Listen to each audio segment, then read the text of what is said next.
Seorang insinyur dari Jerman masuk Islam gara-gara ayat Al-Quran. Kebetulan dia seorang arsitek, dia suka sekali menggambar. Maka dia menggambar, dia suka mempertemukan antara literatur kuno sama literatur modern. Salah satu literatur kuno menurut dia Al-Quran.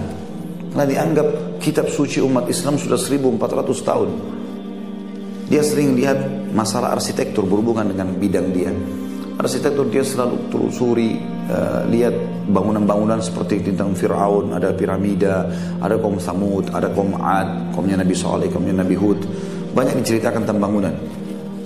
Kemudian satu waktu, dan selalu gambarnya laku, dia mengkombinasikan antara arsitektur kuno dan modern ini.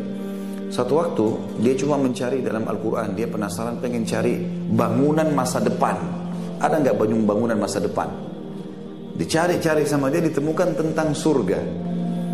Dan ayat surga umumnya selalu berisi tajri min tahtihal anhar. Di bawahnya mengalir sungai. Ada apa dengan surga? Bangunan masa depan yang orang kalau patuh, orang kalau taat nanti akan masuk ke sana abadi. Kenapa dikatakan di bawahnya mengalir sungai? Apa rahasianya dan apa hubungannya dengan masalah arsitekturnya? Penasaran dia.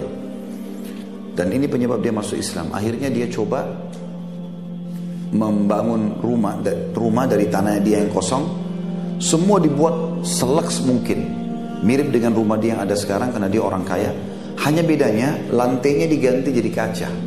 Dia nggak pakai keramik, nggak pakai lantai kayak kita. Dia pakai kaca dan di bawahnya dibuat ada saluran-saluran air sehingga air itu terlihat. Di situ semua ada panel listriknya. Setelah selesai dia bangun rumah tersebut, karena dia buru-buru, dia ingin keliling beberapa negara di Eropa. Dia datang, kemudian dia pun keliling untuk mengambil, untuk menawarkan ke perusahaan-perusahaan gambar-gambar dia. Kurang lebih beberapa bulan dia baru balik ke Jerman. Pada saat dia pulang ke Jerman, sebelum dia pergi ke rumah istrinya, ke rumah dia yang bersama istrinya, dia mampir dari bandara ke rumah dia yang baru. Dia duduk, dia masuk, dia menyalakan semua panel listrik, semuanya nyala, termasuk ada cetekan panel listrik yang untuk menjalankan air di bawah lantai.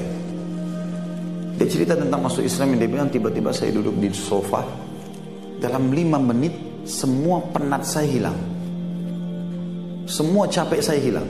Dalam 2 bulan, dia bilang dalam 2 bulan saya biasa keliling begini nawarin gambar-gambar ini, itu pulang mungkin 2 minggu, 3 minggu baru bisa kembali normal. Ini dalam 5 menit hilang semua penat itu. Dia bilang saya penasaran. Saya lihat ke wallpapernya, lihat ke temboknya, sama dengan rumahnya dia. Lampunya mewah tapi sudah biasa dilihat sama dia. Terus dia telusurin beberapa saat di situ, sampai terakhir semua lampu dimatikan, tinggal panel listrik untuk air yang tidak. Begitu dia duduk, dia mulai renungin.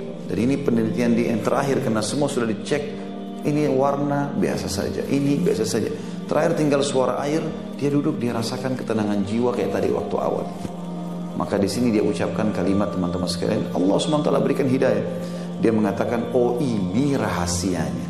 Kenapa istana di surga itu dalam Al-Quran diceritakan di bawahnya mengalir sungai. Ternyata gemericik air itu membuat ketenangan jiwa. Maka dia gara-gara itu masuk Islam, syahadat. Dia cari Islam community, kemudian dia masuk Islam. Keajaiban yang luar biasa. Baik, kisah lain Bapak Ibu sekalian, penelitian juga. Ini kisah nyata tentang buah tin dan buah zaitun. Buah tin dan buah zaitun. Jadi ada satu hormon di dalam otak manusia itu, kalau dia keluar itu sangat membantu manusia untuk mencerdaskan pikiran dia. Subhanallah, saya tidak teringat nama hormon ini, dan ini sangat jarang keluar. Setelah diteliti oleh seorang dokter Nasrani, bukan Nasrani maaf, ini penyembah, seorang dokter dari Jepang, penyembah matahari, nggak ada Tuhannya nih. Mereka menganggap matahari dewa mereka, kan kaisar mereka anggap anak dewa matahari, kan gitu. Yang jelas si dokter Jepang ini adakan penelitian di buah-buah, dia temukan hormon ini paling banyak di 2 buah, di buah tin dan buah zaitun. Buah tin dan buah zaitun, 2 buah ini, gitu kan? Dan tentu Bapak Ibu tidak asing lagi dengan wattini waz zaitun. Allah gabungkan 2 ini, buah tin dan buah zaitun, ya. Pada saat itu Bapak Ibu sekalian, si dokter Jepang ini meneliti. Lalu dia mau cari tahu bagaimana caranya meneliti ini. Karena di Jepang buatin tidak ada, maka dia menghubungi temannya dokter juga spesialis di Saudi. Dia bilang, bisa nggak kamu adakan penelitian untuk buatin? Ada nggak di negara kamu? Ada, banyak buatin. Di negara Timur Tengah banyak buatin. Kalau buah zaitun masih bisa di mana-mana dikirim. Buatin ini agak susah.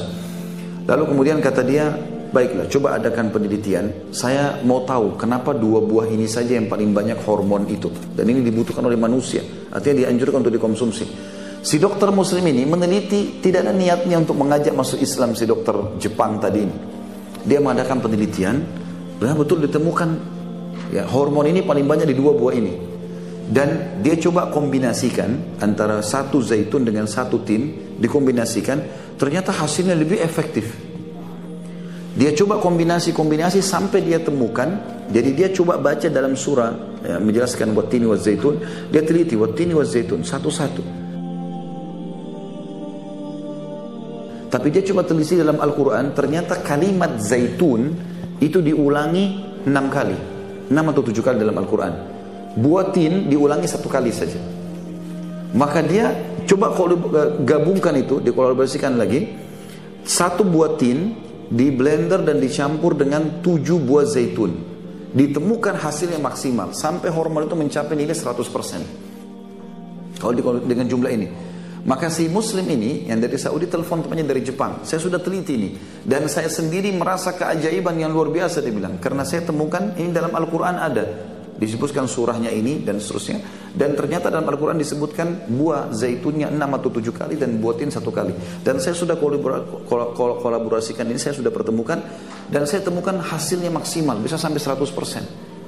Setelah si orang Jepang ini membaca Al-Quran, dia tanya masuk Islam gara-gara itu. في القلب مشاعر أخفيها قد أشرقت الشمس عليها عن خطط لم أعبأ فيها ستكون بأيامي فرقا فحياتي قبل الحلقات تيه بضياع بشتاتي من دون نعيم الآيات نرتاد لنحفظها الحلقا في القلب مشاعر أخفيها